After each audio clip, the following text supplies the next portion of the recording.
quienes me acompañan esta noche. El que estaba en uso de la palabra es Arturo Pachula Gotelli, hijo del Coco, por supuesto, un gran músico, un gran amigo. Julio Reinaga, otro gran amigo casi de infancia, o de la más tierna juventud también, un gran músico, autor, compositor, director coral, y otro gran amigo, colega periodista del diario El Tribuno, Humberto Gringo Echechurre, que tiene un libro hermoso justamente, que lo hizo probablemente en una de las entrevistas, de las últimas entrevistas que pudieron ser plasmadas en un libro que él llevó adelante con el Cuchi Leguizamón en sus últimos tiempos, por supuesto. Así que estos amigos que me acompañan esta noche me dan un gran placer, me parece muy oportuno que estén para homenajearlo al Cuchi, y bueno, les agradezco que me hayan venido a acompañar esta noche. A usted, gracias. Gracias a vos. Bueno, el Cuchi, un personaje espectacular, reconocido, amado, querido por todos los salteños, reconocido a nivel nacional.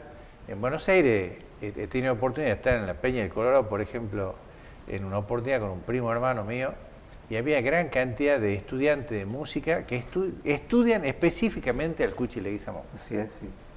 ¿No? O sea que... Inclusive del extranjero también, de Francia, de Alemania, inclusive de Japón.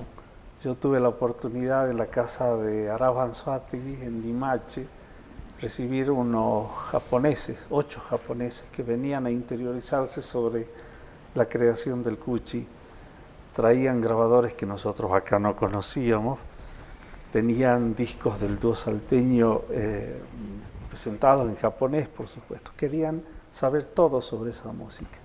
También gente como Michel Plisson de Francia, como Stipanovich, musicólogos, investigadores. El Cuchi llegaba muy lejos, llegó muy lejos. Si hay algo que debo reconocer del Cuchi es la llegada que tenía con los jóvenes. El Cuchi fue profesor en el Colegio Nacional, también lo fue en el Bachillerato Humanista, fue profesor mío en el Colegio Nacional, y realmente tenía una relación muy íntima y muy linda con todos sus alumnos. Y por supuesto nunca dejó en las clases de historia o en las clases de instrucción cívica, nunca dejó de hacer música. Curiosamente siempre estaba relacionado con eso. Me acuerdo, tenía un compañero de apellido Chaya, una persona magnífica, muy querible y muy querido, que tenía una personalidad muy particular. Él decía que era el Shakespeare de hoy. ¿No? Era Chaya. El Chaya que caía en la moto. Ese que tenía una moto. Familia de oriente de Bolivia. Sí. Y una vez lo mandaron a buscar, en una hora de clase del Cuchi Leguizamón, lo mandaron a buscar, a Pastorita lo mandó a buscar.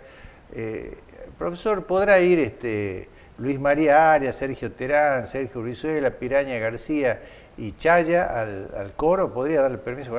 Entonces el Cuchi dice que vayan. Y cuando salía de Chaya le dice, sin Chaya no hay folclore. Y se dio vuelta a mi compañero y le dijo, gracias profesor, no seas tarambana, sin la Chaya no hay folclore. Pero bueno, era muy gracioso.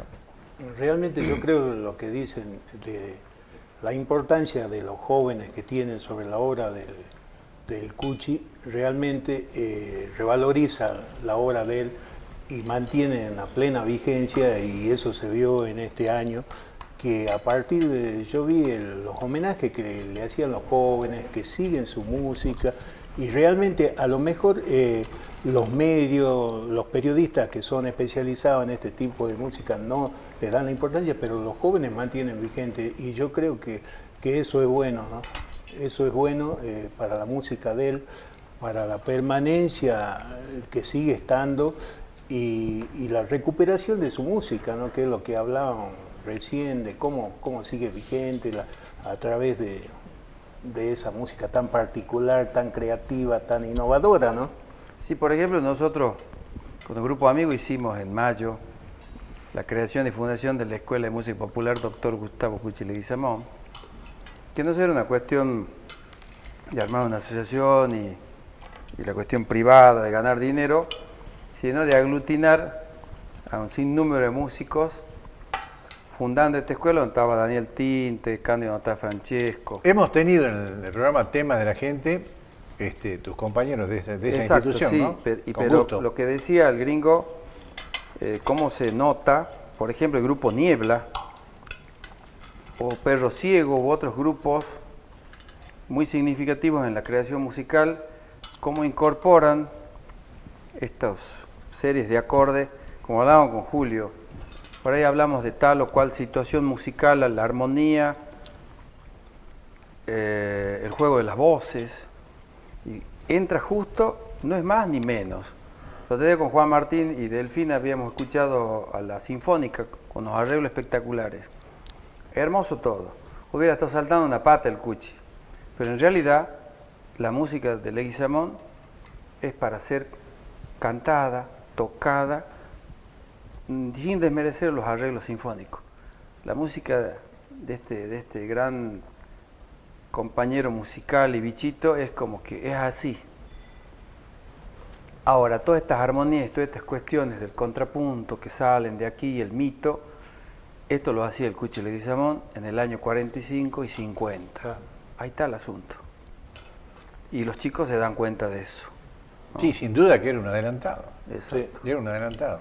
Y la combinación de ritmo que hace con su música, inclusive la combinación de poesía que hace en su música con quienes elige, digamos, para armar su dúo, digamos, entre letra y música, realmente es maravillosa, ¿no?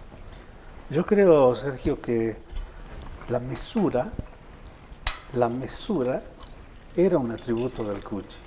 Es decir, él podría haberse desbocado y hacer una música, como muchos autores que nosotros conocemos, que uno dice, no los entiendo, digamos que escapa del umbral de disfrute estético que yo puedo tener, o que puede tener el hombre medio. El Cuchi era respetuoso, por ejemplo, de las coreografías. Tal cantidad de compases tiene la samba, tenés que hacer una samba con esa cantidad de compases, porque si no los bailarines se bajan de la tarima y te dan una cachetada. Entonces se apegaba a la coreografía.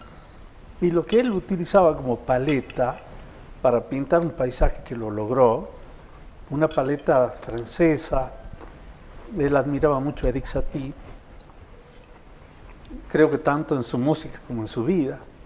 Esa paleta, lograr pintar el universo de Salta, del norte argentino, con eso, es algo increíble, maravilloso. Pero él no se desbocó.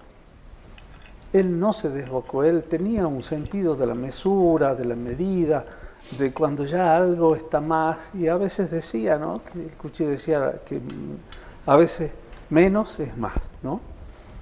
Yo admiraba muchísimo ese trabajo. Ahora, era un hombre que fijó toda su obra, digamos, con una mirada en lo natural y en la naturaleza.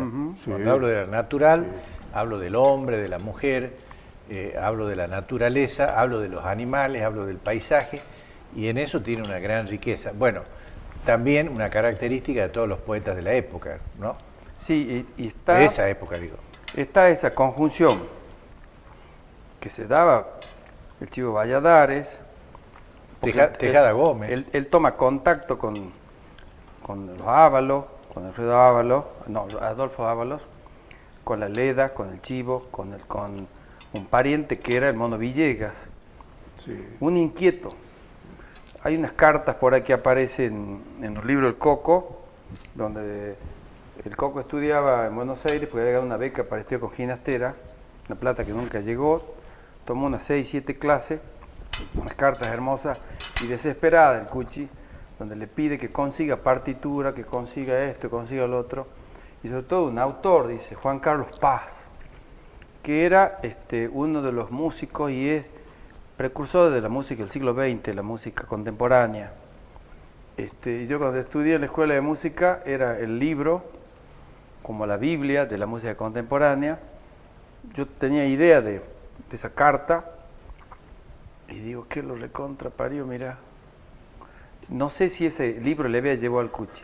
La avidez que tenía, esto que me parece hermoso lo que decía Julio, decía, él no era consonante, era disonante. Más allá de su característica, de su personalidad avasallante, hay situaciones, historias, donde el tipo se para a mirar con ese estrabismo que diría, se para a escuchar.